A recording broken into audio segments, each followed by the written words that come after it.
कल्पना कीजिए एक अप्सरा जिसका सौंदर्य स्वर्ग के देवताओं को भी मोहित कर दे, एक महान तपस्वी जो अपने संकल्प से स्वर्ग को हिला दे, और एक प्रेम कहानी जो छल और विश्वास के बीच पनपी।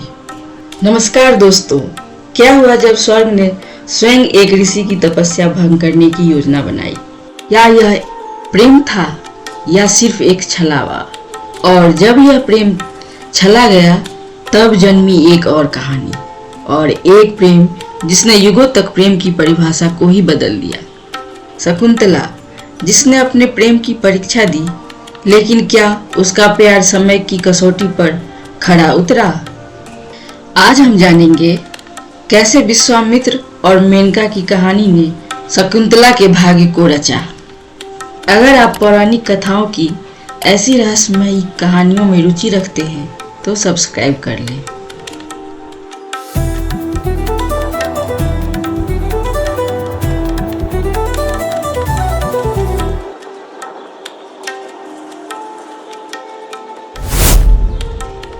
एक समय की बात है, एक पराक्रमी राजा जिसे न तो किसी युद्ध से भय था न ही किसी शत्रु से। राजा कौशिक, जिनके शौर्य के चर्चे दूर दूर तक गूंजते थे, लेकिन एक दिन उनकी पूरी सोच बदल गई जब उन्होंने महर्षि वशिष्ठ के आश्रम में प्रवेश किया तो देखा कि एक साधारण सी दिखने वाली गाय असाधारण शक्तियों से भरी हुई थी। ऋषि होने से पूर्व विश्वामित्र राजा थे और ऋषि वशिष्ठ से कामधेनु गाय को हड़पने के लिए उन्होंने युद्ध किया था, लेकिन वे हार गए। इस हार ने उन्हें घोर तपस्या के लिए प्रेरित किया। विश्वामित्र ने अपनी तपस्या के बल पर त्रिशंकु को सशरीर स्वर्ग भेज दिया था। इस तरह ऋषि विश्वामित्र के असंख्य किस्से हैं। विश्वामित्र की तपस्या और मेनका द्वारा उनकी तपस्या को भंग करने की कथा जग प्रसिद्ध है। और तभी राजा कौशिक ने यानी विश्वामित्र ने प्रण लिया कि अब मैं राजश्री नहीं बल्कि ब्रह्मश्री बनने का तपस्या करूंगा। वर्षों बीत गए। घोर तपस्या के बाद उनकी शक्ति इतनी बढ़ गई कि देवताओं को भी चिंता होने लगी। इंद्रदेव को भय था कि अगर यह तपस्या ऐसे ही चलता रहा तो वह स्वर्ग को भी कब्जा कर लेगा। और तब इंद्र ने एक योजना बनाई और भेजा अप्सरा मेनका को। मेनका जो इतनी सुंदर थी कि देवता भी उस पर मोहित हो जाएं। अब उसकी परीक्षा थी कि क्या वह एक ऋषि की साधना को भंग कर पाएगी। एक दिन जैसे ही ऋषि ने अपनी आंखें खोली, उन्होंने देखा एक सुंदर स्त्री भयभीत होकर उनके आश्रम की ओर भाग रही थी। और यहीं से प्रारंभ हुई एक नई कहानी, प्रेम, छल और एक कठिन परीक्षा। दिन बीत गए और एक तपस्वी जिसने राजपाट त्याग दिया था, अब वह मेनका के प्रेम के मोह में बंध चुका था। ऋषि विश्वामित्र का तप अब टूट चुका था, लेकिन फिर भी मेनका वापस इंद्रलोक नहीं गई, क्योंकि ऐसा करने से ऋषि फिर से तपस्या आरंभ कर देते। ऐसे में मेनका ने विश्वामित्र से विवाह कर लिया और फिर मेनका से विश्वामित्र को एक सुंदर कन्या प्राप्त हुआ जिसका नाम शकुंतला रखा गया। परंतु क्या यह प्रेम एक वास्तविक था या सिर्फ एक षड्यंत्र? और कुछ वर्षों साथ रहने के बाद मेनका के दिल में प्यार के साथ चिंता भी चल रही थी।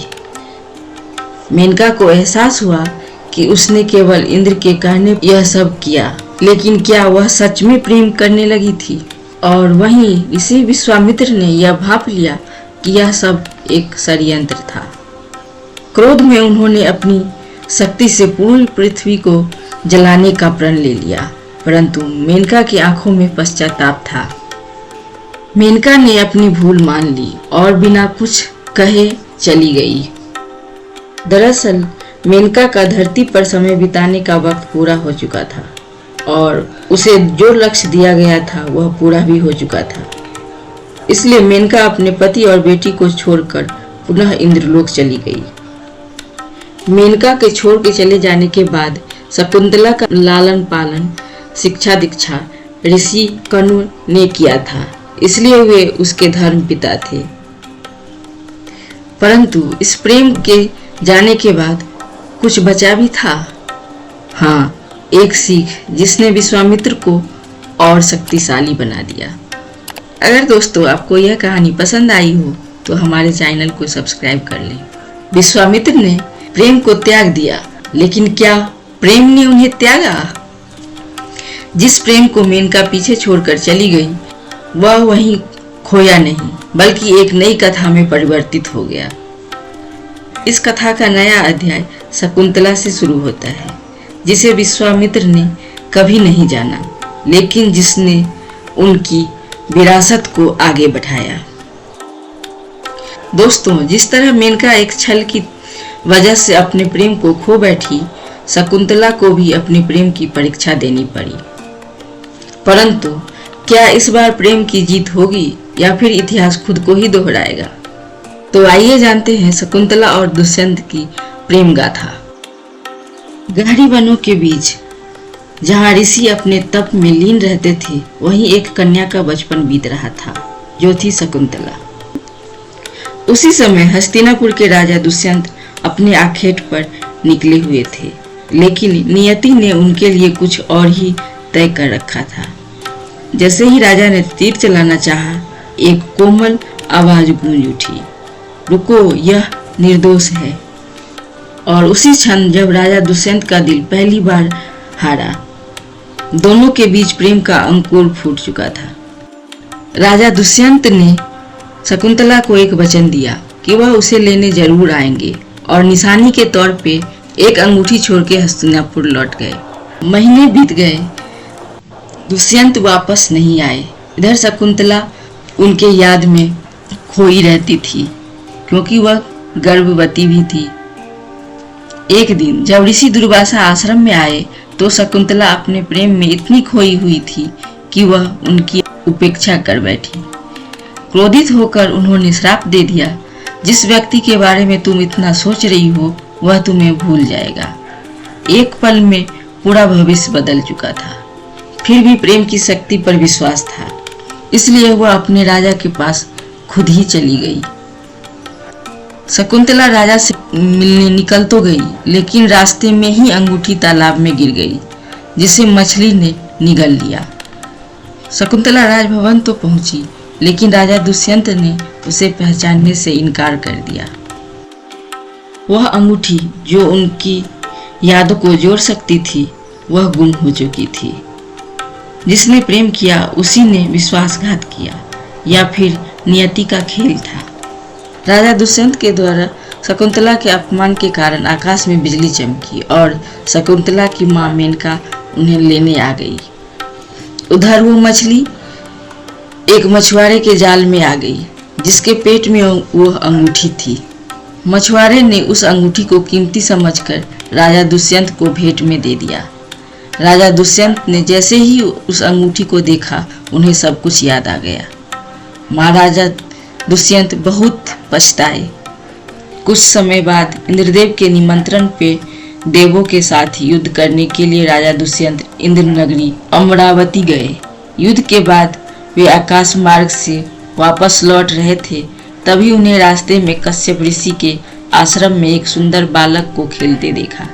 मेनका ने शकुंतला को कश्यप ऋषि के आश्रम में छोड़ा हुआ था। वो बालक शकुंतला का ही पुत्र था। जब उस बालक को राजा दुष्यंत ने देखा तो उसे देखकर उनके मन में प्रेम उमड़ आया, और वो जैसे ही उस बालक को गोद में उठाने के लिए खड़े हुए तो शकुंतला की सखियों ने चेताया कि राजा आप इस बालक को छू नहीं पाएंगे, इसके भुजाओं से बंधा काला डोरा आपको सांप बन के डस लेगा। जब राजा ने इस चेतावनी पे ध्यान दिया और उस बालक को गोद में उठाया, लेकिन बालक को उठाते ही उसकी भुजा में बंधा हुआ काला डोरा टूट गया, जो उसके पिता की निशानी थी। शकुंतला की सहेली ने सारी बात शकुंतला को बताई और वो दौड़ती हुई राजा दुष्यंत के पास आई। राजा दुष्यंत ने भी शकुंतला को पहचान लिया और अपने किए की क्षमा मांगी, और दोनों अपने राज्य वापस चले गए। महाराजा दुष्यंत और शकुंतला ने उस बालक का नाम भरत रखा, जो आगे चलकर महान प्रतापी सम्राट बने। अंततः प्रेम की विजय हुई। तो यह थी प्रेम की वो अमर गाथा, जहाँ मेनका और विश्वामित्र की कहानी अधूरी रह गई, वहीं शकुंतला और दुष्यंत का प्रेम कालजयी बन गया। कभी छल और कभी परीक्षा, लेकिन आखिरकार प्रेम की ही विजय हुई। अब सवाल यह है, क्या मेनका को विश्वामित्र से छल करना चाहिए था, या शकुंतला को अपनी पहचान के लिए इतना संघर्ष करना पड़ा? क्या यह न्याय था? शकुंतला और दुष्यंत की प्रेम कहानी में सबसे महत्वपूर्ण मोड़ क्या था? ए. शापित भूल, बी. प्रेम विवाह, सी. अंगूठी का खोज जाना, डी. ऋषि दुर्वासा का क्रोध। अपने जवाब कमेंट में लिखें और बताएं कि आपको यह कहानी कैसी लगी। अगर दोस्तों आप ऐसा ही रहस्यमयी कथा और देखना चाहते हैं तो हमारा ये वाला वीडियो जरूर देखें।